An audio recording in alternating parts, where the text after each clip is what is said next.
heat required to raise the temperature of the system by 1 degree or 1 Kelvin is known as heat capacity. So the heat capacity represented by capital C. So when heat is transferred to the system, it raises the temperature of the system. The increase in the temperature is directly proportional to the quantity of heat absorbed by the system. What is? The quantity of heat absorbed by the system is directly proportional to change in temperature or increase in temperature. The quantity of heat absorbed by the system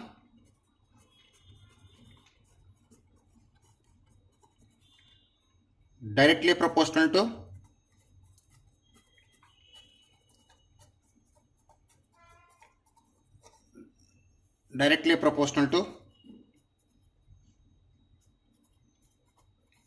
increase in temperature. So from this we can represent Q is directly proportional to delta T. That means Q is equal to C into delta T, or C is equal to Q by delta T. So this is the, here C means heat capacity of the system. So we already said. And the value of heat capacity depends upon the size, composition and nature of the system. So the value of C depends on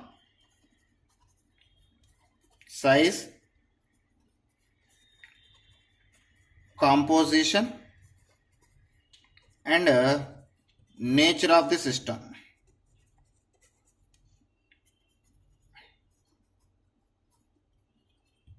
Okay. For gases, the heat capacity is always two types. One is a heat capacity at constant volume, that is represented by Cv, and one more is a heat capacity at a constant pressure. What is? For gases, heat capacity in two types. For gases, heat capacity is in two types. So we will discuss one by one.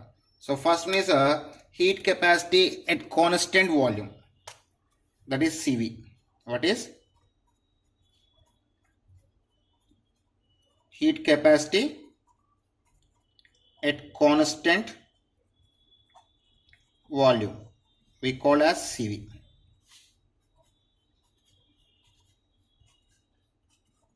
Heat capacity at constant volume, we call as Cv. So you know very well the formula of heat capacity, C is equal to Q by delta T. So when C is changed into Cv, Q also taken as Qv. So for this, Cv is equal to Qv by delta T. So from first law of thermodynamics, you know very well, delta E is equal to Q plus W. Listen, from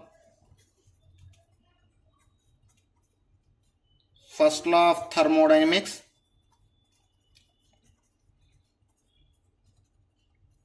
so delta E is equal to Q plus W, and here W is equal to minus P delta V. So from these two formulas, delta Q, change in heat, you can take in delta Q is equal to delta U plus P delta V. So here, sorry, Q is equal to delta U plus P delta V. So here from this you can write QV is equal Cv into delta T. Substitute this value in place of Q. Then you get Cv into delta T is equal delta U plus P delta V. So at constant volume,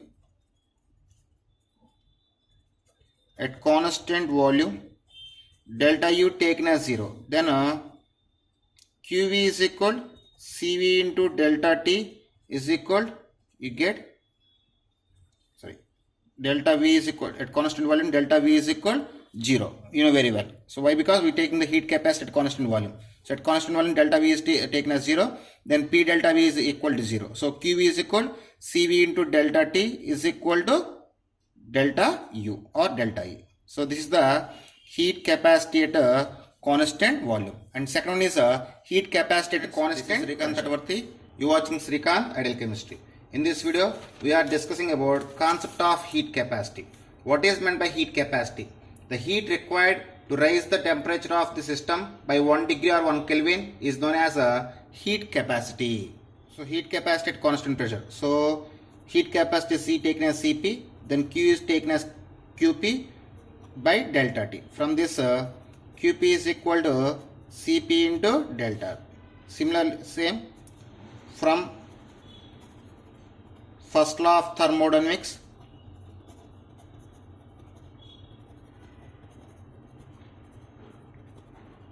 we get Q is equal delta U plus delta U plus P delta V. So in place of Q, you need to substitute the Cp into delta T. So Cp into delta T is equal delta U plus P delta V. Okay, so clear? So taken as equation 1. From the definition of enthalpy, you know very well, from change in enthalpy, delta H is equal delta U plus P delta V. So in place of delta U plus P delta V, you can substitute the delta H value. Okay, so then you get, so substitute this value. So replace the delta U plus P delta V with the delta H. So then we get Cp into delta T is equal to delta H.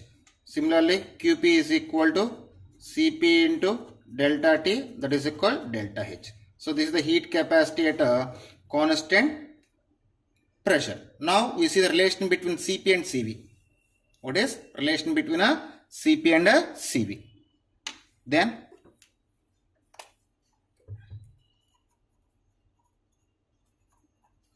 relation between Cp and a Cv. So at constant volume, heat capacity is represented by Cv, and at constant pressure, heat capacity is represented by Cp. So I will show the relation from a concept of enthalpy. So from enthalpy, H is equal U plus PV taken as equation 1. So from ideal gas, you know very well the ideal gas equation. According to ideal gas, the equation is PV is equal nRT. For 1 mole of gas, for 1 mole of gas, PV is equal to RT. Now substitute the RT PV value in the equation 1. So now substitute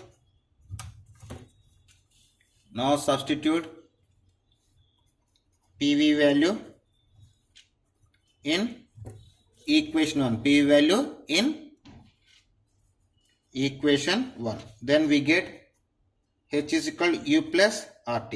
Now just take the change in enthalpy. Change in enthalpy, delta H is equal delta U plus or delta T. So this is taken as equation 2. So you know very well, delta H is equal to Cp dot delta T and delta U is equal Cv dot delta T. So substitute delta H and delta U values in the equation 2.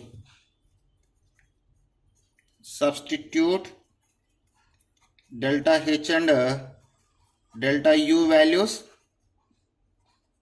in equation 2. Then we get in place of delta H, Cp dot delta T, in place of delta U, Cv dot delta T plus or delta T. So just cancel the delta T, just remove the term delta T from all in all terms. So then we get Cp is equal to Cv plus or, from this Cp minus Cv is equal to or. What is Cp minus Cv is equal to or. So this is the relation between Cp and Cv. Okay, that's all. And next here we need to discussing about molar heat capacity, specific heat capacity, and Poisson's ratio or Cp-Cv ratio. Heat capacity. The heat required to raise the temperature of 1 mole of system by 1 degree is known as a molar heat capacity. What is? The heat required to raise the temperature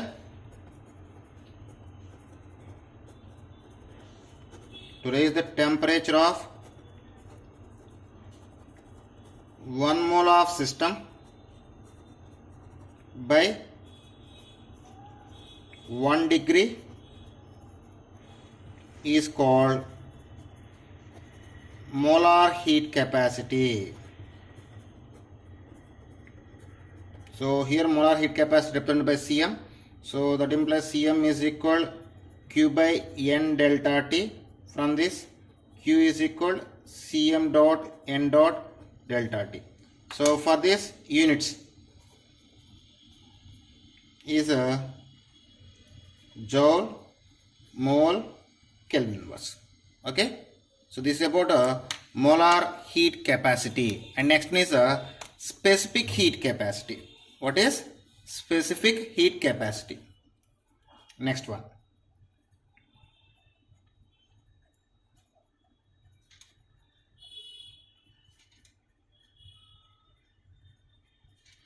CS.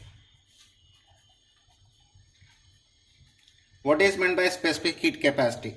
The heat required to raise the temperature of 1 gram of system by 1 degree is known as specific heat capacity. What is? The heat required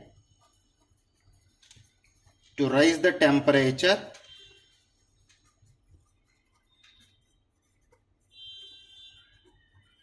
of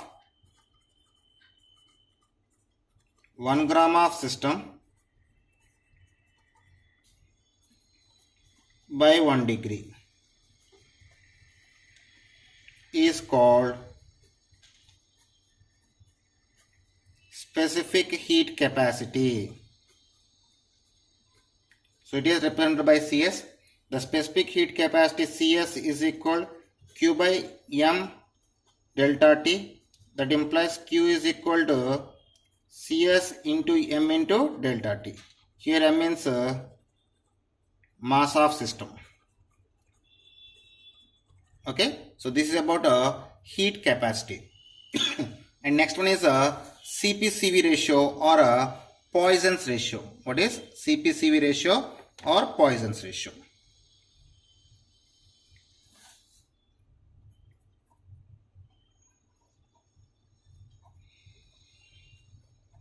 This is also called as Cp-Cv ratio. So the ratio of Cp to Cv is known as a Poisson's ratio. It is represented by gamma. What is? It is represented by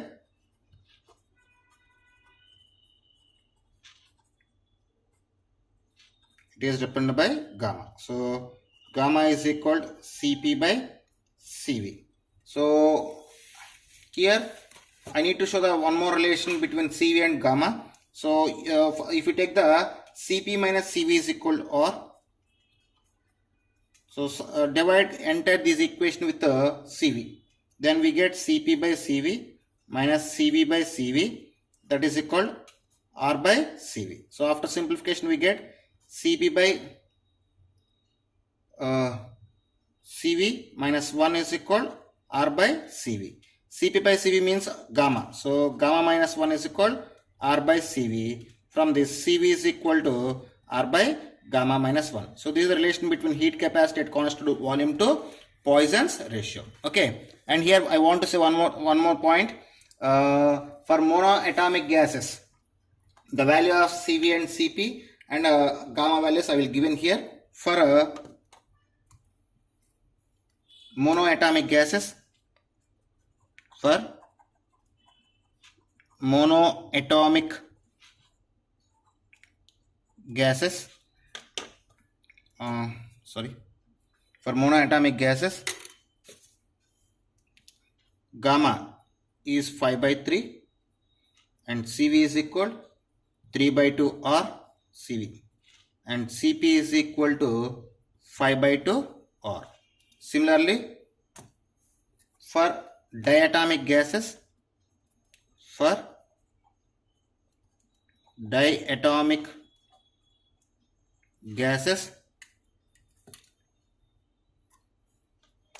gamma is equal 7/5, Cv is equal 5/2 R, Cp is equal 7/2 R. And last means for triatomic gases,